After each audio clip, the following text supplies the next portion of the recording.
Explorers and welcome to Magnet Brains where knowledge flows and idea grows. मैं हूं आपकी science educator और आज के लेक्चर में स्टूडेंट्स हम क्लास 8 साइंस का जो हमारा चैप्टर 6 है pressure, wind, storm and cyclone, उसके कुछ और इंपॉर्टेंट क्वेश्चन सॉल्व करने वाले हैं। इस चैप्टर में जो भी एनसीईआरटी के क्वेश्चंस थे और कुछ एक्स्ट्रा एमसीक्यूज वो सब मैं आपको सॉल्व करवा चुकी हूँ। अगर वो लेक्चर आपको देखना है तो उसका लिंक आपको डिस्क्रिप्शन बॉक्स में मिल जाएगा या फिर आप ऊपर आई बटन पे टैप करके भी देख सकते हैं। आइए क्वेश्चन नंबर 1 पे चलते हैं। क्वेश्चन नंबर 1 है define pressure and state it's SI unit. तो सबसे जो बेसिक क्वेश्चन है जो हमको जानना ही चाहिए, प्रेशर क्या होता है?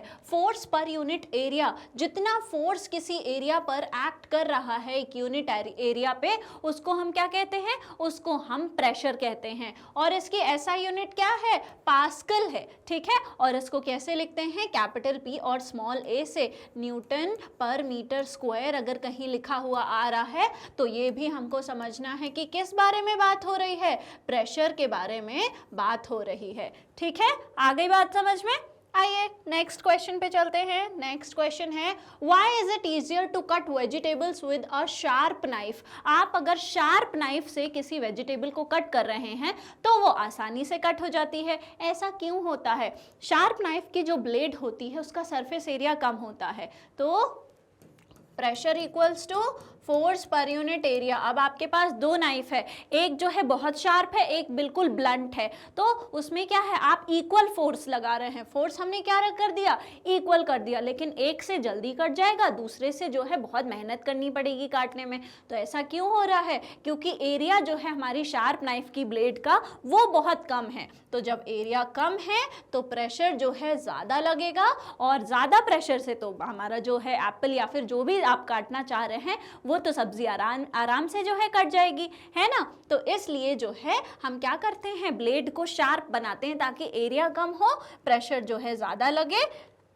शार्प नाइफ का एरिया कम होता है जो कांटेक्ट में आता है ब्लेड वाला पार्ट, तो सेम फोर्स के लिए प्रेशर जो है वो ज़्यादा लगता है और कटिंग जो है, जो हम चॉपिंग वगैरह करते हैं, उसकी क्या हो जाती है? ईजी जो है वो प्रोसेस हमारे लिए ईजी हो जाती है। ऑलराइट, आइए नेक्स्ट क्वेश्चन पे चलते हैं। नेक्स्ट क्वेश्चन है why does the base of dam have to be broader. जो हमारा डैम वगैरह होते हैं उनकी जो बेस होती है आखिर वो ब्रॉड क्यों होनी चाहिए? क्योंकि स्टूडेंट्स, मैंने आपको बताया था जो डेप्थ, जितनी आप डेप्थ में जाएंगे उतना ज़्यादा जो है प्रेशर बढ़ता जाता है। ऊपर से जितना पानी भरते जाएंगे आप नीचे की तरफ, उतना प्रेशर जो है वो बढ़ता जाएगा। तो सबसे नीचे वाले पार्ट पे सबसे ज़्यादा प्रेशर जो होता है वो अप्लाई करती है वाटर। तो उसको सपोर्ट करने के लिए जो है हम क्या करते हैं? बेस जो होती है डैम की उसको ब्रॉड बनाते हैं। उसका जो स्ट्रेंथ है वो बढ़ाने के लिए हम बेस को जो है क्या करते हैं? ब्रॉड बनाते हैं, ठीक है। वाटर प्रेशर जो है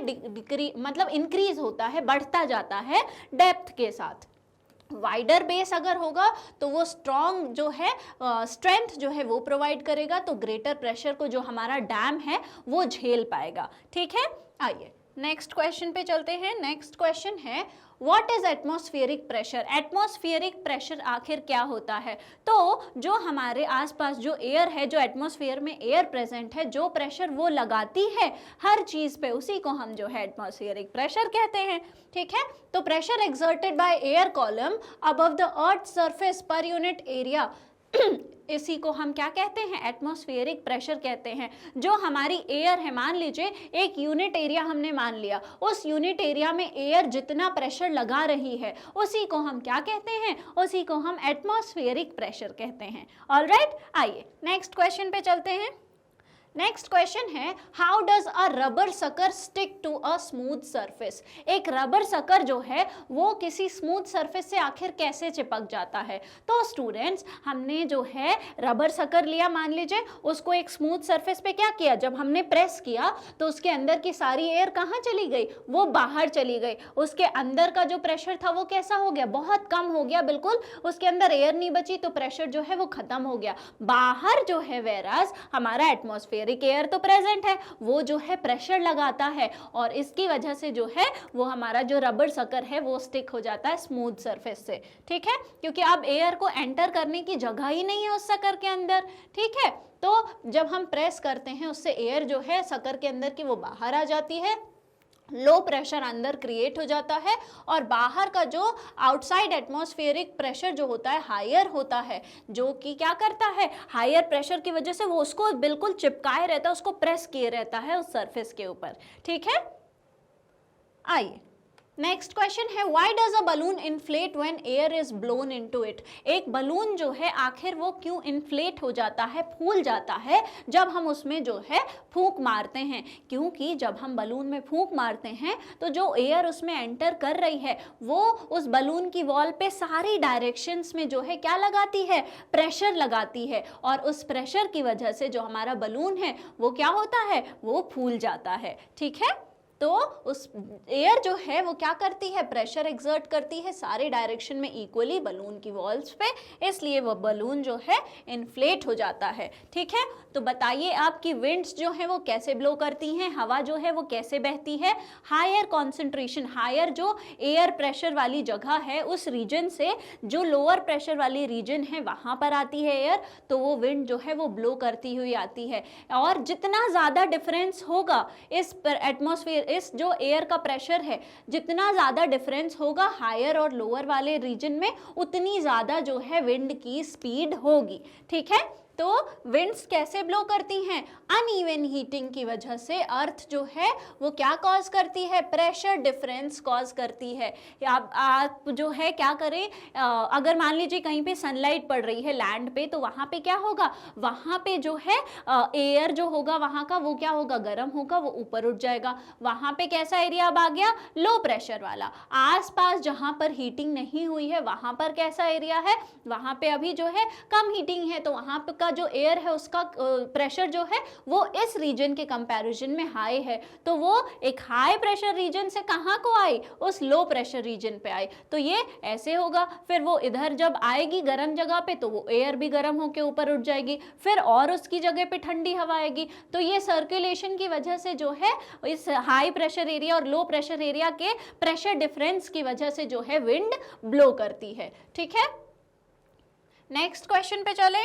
नेक्स्ट क्वेश्चन है, why are roofs blown off during storm. जो स्टॉर्म होता है उस टाइम पे जो छत वगैरह है वो आखिर क्यों उड़ जाती हैं। तो स्टूडेंट समझने की बात यहाँ पर ये है कि आप मान लीजिए बहुत तेज हवा चल रही है, बहुत तूफान आया हुआ है, आपके घर के खिड़की दरवाजे सब बंद हैं, तो छत पे जो है हमने क्या पढ़ा है, जितनी ज़्यादा स्पीड होगी हमारे एयर की उतना ही उसका प्रेशर लो होगा। तो छत से जो एयर पास कर रही है वो कैसी है, वो लो प्रेशर वाली है। अंदर जो है स्पीड नहीं, आपके घर के अंदर जो हवा है उसकी स्पीड तेज नहीं है, तो वहाँ पे कैसा रीजन है, वहाँ पे जो है हाई प्रेशर वाला रीजन है। तो ये जो प्रेशर डिफरेंस है, अंदर हाई प्रेशर, ऊपर छत पे जो है लो प्रेशर, इस प्रेशर डिफरेंस की वजह से जो छत है वो क्या होती है, कभी कभी उड़ जाती है, ब्लो ऑफ हो जाती है। ठीक है, लो प्रेशर फास्ट विंड की वजह से छत पे रहती है, हाई प्रेशर जो है अंदर रहती है, तो ये प्रेशर डिफरेंस की वजह से वो छत जो है वो पुश हो जाती है। ऑलराइट, आइए आगे बढ़ते हैं, नेक्स्ट क्वेश्चन पे चलते हैं। Why do we see lightning before hearing the thunder? अब लाइटनिंग जब बिजली चमकती है, और ये मैंने क्या बताया था, ये दोनों चीज़ें एक साथ, जैसे ही बिजली चमकती है हीट तुरंत जनरेट हुई, तुरंत with in fraction of second क्या होता है, वो जो वहाँ की एयर है वो क्या होती, गर्म होके और इतनी तेज़ एक्सपैंड होती है कि वो जो है आवाज़ प्रोड्यूस करती है। ये चीज़ें साइमल्टेनियसली हो रही हैं, लेकिन देखते जब हैं तो हम पहले जो है बिजली देख लेते हैं और थंडर जो है उसकी जो आवाज़ है वो हम थोड़ी देर बाद सुनते हैं। ऐसा क्यों होता है, क्योंकि स्टूडेंट्स जो स्पीड ऑफ लाइट होती है और जो स्पीड ऑफ साउंड होता है उनमें डिफरेंस होता है। स्पीड ऑफ लाइट तेज होती है स्पीड ऑफ साउंड से, तो लाइट इसलिए पहले दिख जाती है, और लाइट जो है वो पहले फास्ट ट्रैवल करती है, तो इसलिए हमको लाइटनिंग पहले दिख जाती है, और उसके कंपैरिजन में जो स्पीड है साउंड की वो कैसी होती है, स्लो होती है, तो इसलिए हमको जो बादलों की गरजने की आवाज़ है वो थोड़ी देर बाद बिजली चमकने के सुनाई देती है। ठीक है, नेक्स्ट क्वेश्चन है how does a lightning conductor protect building.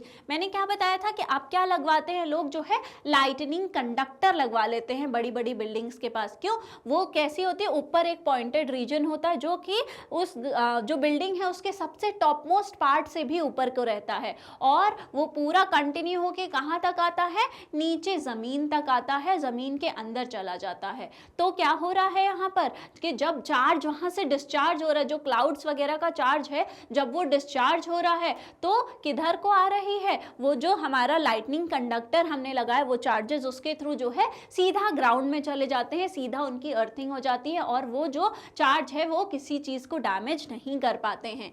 ठीक है, तो लाइटनिंग कंडक्टर क्यों लगाते हैं, क्योंकि इलेक्ट्रिक डिस्चार्ज जो है वो इनके थ्रू सीधा जो है ग्राउंड में चली जाती है। ऑलराइट, आइए नेक्स्ट क्वेश्चन पे चलते हैं। नेक्स्ट क्वेश्चन है what causes sound of thunder. आखिर जो साउंड है थंडर की वो क्यों हो रही है, वो क्यों सुनाई दे रही है। अभी मैंने बिल्कुल तुरंत ही आपको बताया कि जब लाइट जो है वो क्या लाइटनिंग हुई, तो लाइटनिंग हुई मतलब इलेक्ट्रिक डिस्चार्ज हुआ, इलेक्ट्रिसिटी मूव करने लगी, उसकी वजह से हीटिंग इफेक्ट आया, और उस हीटिंग इफेक्ट की वजह से वहाँ की एयर गर्म हो गई, और एयर के गर्म होने की वजह से वहाँ पे एक्सपेंशन ऑफ एयर हुआ, लेकिन बहुत कम टाइम मिला उसको, तो बहुत जल्दी एक्सपैंड होने के चक्कर में जो है आपको जो आवाज है वो सुनाई देती है थंडर की। ठीक है, sudden expansion of heated air की वजह से जो है आपको क्या सुनाई देता है, वो साउंड सुनाई देता है, और उसको हम क्या कहते हैं, उसको हम थंडर कहते हैं। ठीक है, आइए नेक्स्ट क्वेश्चन पे चलते हैं। नेक्स्ट क्वेश्चन है हमारा differentiate between storm and cyclone. तो याद करिए साइक्लोन क्या होता था, और फिर हम इस क्वेश्चन में क्या करेंगे, आगे बढ़ेंगे। बताइए स्टॉर्म क्या होते हैं और साइक्लोन्स क्या होते हैं। तो आइए देखते हैं कि स्टॉर्म और साइक्लोन में आखिर क्या डिफरेंस होता है।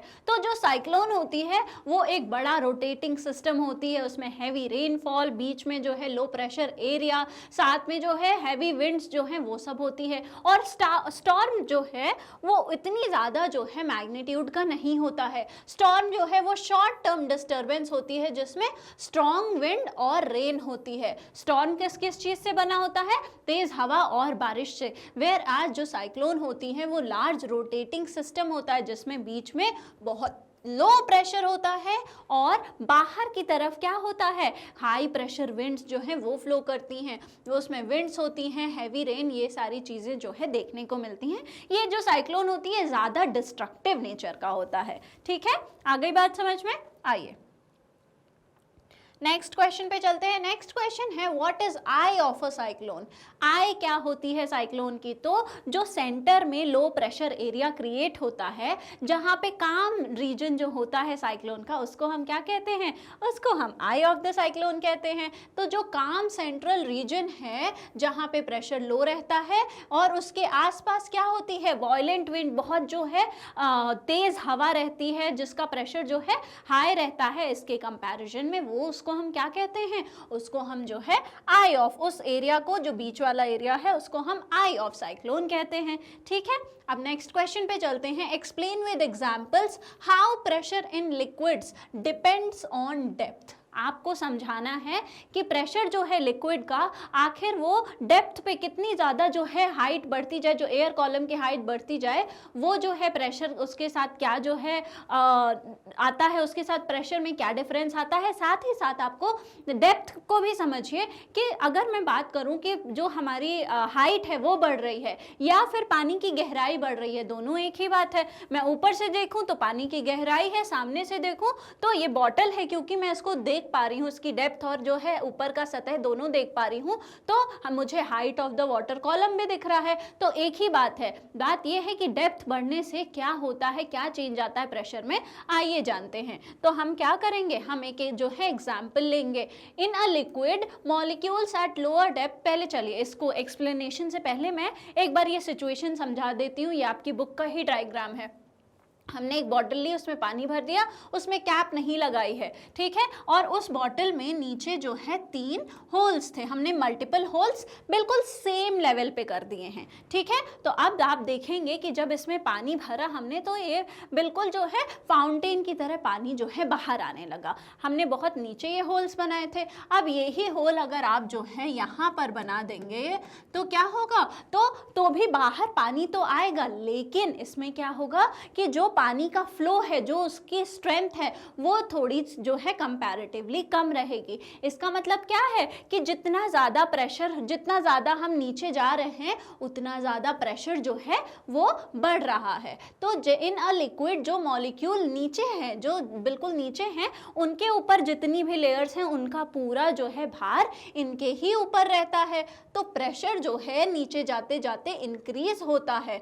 तो यहाँ पे जो है यही दिखा रहा है कि आप देखेंगे तो प्रेशर जो है वो नीचे वाले जो होल्स हैं उससे ज़्यादा प्रेशर से पानी निकलेगा, रादर दैन अगर ऊपर होल बनाएं तो उससे भी पानी निकलेगा लेकिन उतनी प्रेशर से नहीं निकलेगा। क्यों? क्योंकि ये जो वाटर कॉलम है इस पे इतनी ज़्यादा जो है पानी का जो है उस पे वेट लग रहा है, ठीक है। नेक्स्ट क्वेश्चन है, how does air pressure change with altitude, why do mountaineers carry oxygen cylinders. तो आपने देखा होगा कि जो लोग पहाड़ी चढ़ते हैं उनके पास ऑक्सीजन सिलेंडर होते हैं, आखिर ऐसा क्यों होता है। साथ ही साथ एयर प्रेशर जो है, एल्टीट्यूड मतलब मतलब हाइट, ठीक है, जब ऊपर की तरफ आप जा रहे हैं तो आखिर वहां पे प्रेशर क्या हो रहा है, प्रेशर के साथ क्या चेंज हो रहा है। तो स्टूडेंट्स जैसे जैसे हम ऊपर जाते हैं वहां पे प्रेशर जो है कम होने लगता है, प्रेशर जब लोअर होने लगता है तो वहां पे जो है ऑक्सीजन की कमी होने लगती है। इसलिए माउंटेनियर्स जो होते हैं वो क्या होते हैं, वो जो है क्या कर लेकर जाते हैं, अपने जो पीठ है उस पर जो है आपने देखा होगा ऑक्सीजन सिलेंडर कैरी करते हैं, क्योंकि वहां पे जो है प्रेशर बहुत कम है एयर का। तो प्रेशर डिफरेंस की वजह से जो है एयर हम क्या नहीं कर पाते हैं, हम वो जो ऑक्सीजन है उसका प्रेशर उतना ज़्यादा नहीं है तो हम उसको अच्छे से इनहेल नहीं कर पा रहे हैं। साथ ही साथ ऑक्सीजन जो है वहाँ पर ऑक्सीजन की कमी है तो उसकी वजह से हमको जो है ये प्रिकॉशन अपनाना पड़ता है, ठीक है। एयर प्रेशर जो है कम होता जाता है हाइट के साथ, जिसकी वजह से लेस ऑक्सीजन होता है। Next question. Explain the relation between wind speed and the air pressure using the balloon blowing experiment. आपको क्या करना है, जो हमारा balloon blowing experiment है उससे हमको क्या पता लगाना है, किस चीज़ के बीच में रिलेशन, हमको विंड की स्पीड और एयर के प्रेशर के बीच का जो है हमको रिलेशनशिप पता लगाना है कि जब विंड की स्पीड तेज है तो प्रेशर कैसा है, धीरे है तो प्रेशर कैसा है। तो हमने ये 2 बलून ले लिए, उनको स्टिक पे लटका दिया। अब हमने ये जो 2 बलून हैं इनके बीच में जो जगह है उसमें क्या करी, तेज फूंक मारी। जब आप फूंक मारेंगे तो आप देखेंगे कि ये 2 बलून जो हैं वो पास आते हैं। ऐसा क्यों हो रहा है, जब हमने फूंक मारी तो यहाँ पे क्या हुई, एयर जो है उसकी जो विंड है उसकी स्पीड जो है वो क्या हो गई, वो तेज हो गई। अब जब वो स्पीड तेज हो गई तो यहाँ पे प्रेशर लो हो गया, ठीक है। जब विंड जो है हमारी उसकी स्पीड क्या हुई, बढ़ गई, तो प्रेशर क्या हो गया, प्रेशर जो था वो लो हो गया। तो लो प्रेशर हो गया कहाँ पर, ये बीच वाली जगह में। आसपास जो है बलून के ये जो एरिया है आसपास का, वहाँ पर क्या है, वहाँ पे प्रेशर अभी भी हाई है, तो वो हाई प्रेशर इन बलून्स को पुश करेगा और उसकी वजह से ये दोनों बलून्स जो है पास आने लगते हैं, ठीक है। तो ब्लोइंग एरिया जब आप ब्लो करेंगे एयर को दोनों बलून्स के बीच में, तो फास्ट मूविंग एयर की वजह से लो प्रेशर वहाँ पर आएगा। तो हाई प्रेशर का जो एयर है साइड्स में वो पुश करता है बलून्स को, इसलिए हाई जो विंड स्पीड है वो क्या करती है, वो क्या करवाती है, प्रेशर जो है उसको लो कर देती है एयर के। ऑलराइट, आ गई बात समझ में, रिलेशनशिप समझ आ गया कि जितनी ज़्यादा स्पीड होगी उतना कम जो है एयर का प्रेशर होगा। ऑलराइट, आइए आगे बढ़ते हैं, नेक्स्ट क्वेश्चन पे चलते हैं। नेक्स्ट क्वेश्चन है, what are the main effect of cyclones. आखिर साइक्लोन्स क्या क्या इफेक्ट जो है लाता है। तो साइक्लोन्स की वजह से हमारी जो डिस्ट्रक्शन बहुत होता है, हमारी लैंड स्लाइड्स का जो है चांसेस होते हैं, हमारी रिवर्स जो हैं उनमें फ्लड आ जाता है, साथ ही साथ जो है जो शोर पे लोग रहते हैं उनकी लाइफ जो है अफेक्ट होती है, और जो है हमारा फ्रेश वाटर जो है वो भी कंटामिनेट हो जाता है। तो ये सारी जो चीज़ें हैं ये हमारे इफ़ेक्ट्स होते हैं, जैसे कि घर वगैरह टूट जाते हैं, हमारे ट्रीज़ वगैरह वो उखड़ जाते हैं और वो फिर क्या करते हैं, रोड को ब्लॉक कर देते हैं, तो हम हेल्प नहीं पहुंचा पाते हैं। जो पावर लॉस हो जाता है, इलेक्ट्रिसिटी वगैरह के पोल्स टूट जाते हैं, फ्लड आ जाती है, स्टॉर्म जो है वो क्या होता है, हमारा जो तूफान है वो आ जाता है, कंटामिनेशन ऑफ वाटर सोर्सेज भी हो जाता है। ठीक है, हमारी जो फ्रेश वाटर सोर्सेज है उसमें क्या आ जाता है, उसमें ये सॉल्टेड वाटर आ जाता है, वो कंटामिनेट हो जाते हैं। ठीक है, ये सारे इफेक्ट्स होते हैं किसके, साइक्लोन्स के। नेक्स्ट है state some safety measures before, during and after a cyclone. Cyclone आने के पहले, साइक्लोन के टाइम पे और साइक्लोन के बाद जो है हमको क्या क्या सेफ्टी मेजर्स रखने चाहिए। तो साइक्लोन आने से पहले जो है, अगर आप ऐसी जगह पर रहते हैं साइक्लोन प्रोन एरिया में, तो क्या करना है आपको जो है, जो हमारे वेदर फोरकास्ट हैं वो सब सुनते रहना है। ठीक है, हमको वार्निंग वगैरह जो है सुनना है, और जो लूज आइटम्स हैं उनको सिक्योर कर लेना है, पानी और जो खाना है उसको क्या करना है, अपने पास स्टोर करके रख लेना है। ठीक है, नेक्स्ट क्या है, आपको ड्यूरिंग द स्टॉर्म घर के अंदर रहना है, विंडो वगैरह के पास नहीं जाना है, और इलेक्ट्रिसिटी बंद कर देनी है। ठीक है, सो दैट पावर की वजह से जो है आग वगैरह नहीं लगे, तो सेफ्टी के लिए। और उसके बाद जब स्टॉर्म चला गया है तो डैमेज्ड एरिया में आपको नहीं जाना है, क्लीन वाटर हमको जो है कंज्यूम करना है, साथ ही साथ जो है आपको अदर लोग हैं, अगर कोई अफेक्ट हो गया है तो उन लोगों को क्या करना है, बिल्कुल सेफ्टी के साथ उनकी हेल्प भी करनी है। ऑलराइट, आइए नेक्स्ट क्वेश्चन पे चलते हैं। नेक्स्ट क्वेश्चन है, why is it not safe to take shelter under the tree during a thunderstorm. तो ट्री वगैरह के जो है नीचे आपको क्यों शेल्टर नहीं लेना चाहिए थंडरस्टॉर्म के टाइम पे। मैंने आपको बताया था कि ये जो चार्जिंग होती है जब क्लाउड्स की, जब जो क्लाउड्स नीचे की तरफ होते हैं वो क्या करते हैं, जो हाइटेड ऑब्जेक्ट्स हैं या फिर जो हमारा ग्राउंड है उसको क्या करते हैं, चार्ज कर देते हैं। तो जब ये चार्ज एक्यूमुलेट होगा और जब चार्ज रिलीज होगा, जब डिस्चार्ज होगा, जब लाइटनिंग होगी, तो क्या होगा, ऐसी हाइटेड जगहों पे ज़्यादा चांसेस होते हैं बिजली गिरने के। इसकी वजह से जो है आपको जो है आपकी लाइफ को खतरा हो सकता है, इसलिए हमको जो है ट्री वगैरह के नीचे शेल्टर नहीं लेना चाहिए। ठीक है, टॉल ऑब्जेक्ट्स को लाइटनिंग जो है स्ट्राइक करती है, करंट जो है वो ट्रैवल कर सकता है ट्री के थ्रू वेट, क्योंकि ट्री जो है वेट होती है, उसके थ्रू जो है, अब कहीं पे अगर थंडरस्टॉर्म आ रहा है मतलब बारिश हो रही होगी, तो ट्री वेट है, उस टाइम पे अगर बिजली चमक रही है तो उसके थ्रू जो है ट्रैवल कर सकती है और इंजरी जो है कॉज कर सकती है। ठीक है, आइए लास्ट क्वेश्चन पे चलते हैं। लास्ट क्वेश्चन है हमारा, discuss how understanding of air pressure and wind helps in weather forecasting. आप बताइए कि आखिर आपको अगर जो है एयर प्रेशर की समझ आ रही है, या फिर जो वेदर फोरकास्टिंग वाले लोग होते हैं वो एयर प्रेशर और विंड प्रेशर की हेल्प से कैसे वेदर फोरकास्ट जो है कर पाते हैं।